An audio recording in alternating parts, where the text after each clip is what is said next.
Rungtynių lūžis įvyko antram kėliny, kuomet pelnėt 4 taškus. Kas atsitiko, nes atrodo varžovai pažįstami, patys esat jaunesni, greitesni, tiesiog...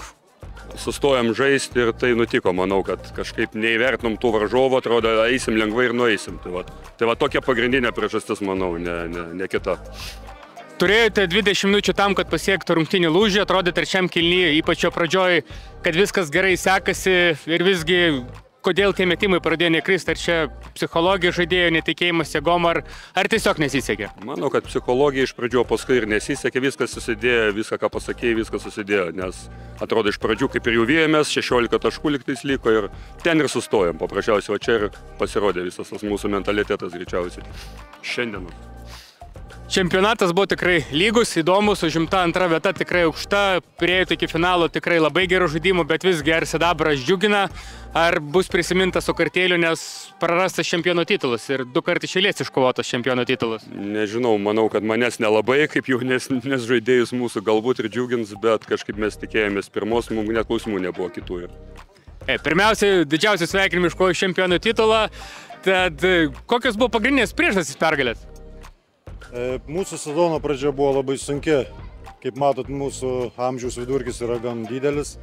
Bet pradėjome 4 pralaimėjimais, bet atėjus Benui Nakučiui, mūsų MVP, iškart žaidimas po truputį vis gerėjo, kuris privedė mus iki finalo ir iki čempionų titulo.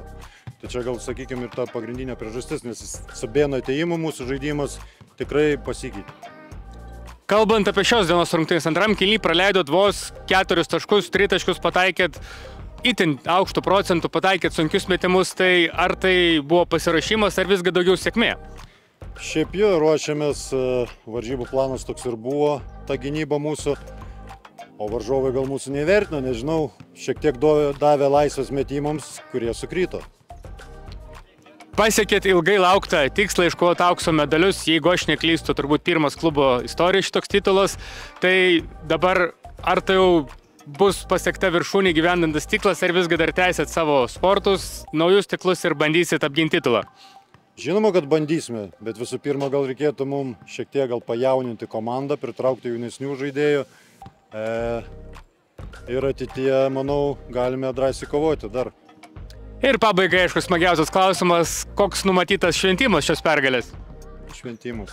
Savaitgalis tik prasidėjo, tai žinoma, kad su komanda kažkur važiuosim šventinės vakarienės. Pirmadienį į darbus išeisit ar irgi laisvę pasiėmėt? Ne, pirmadienis jau, sekmadienis bus šventas, poilsis.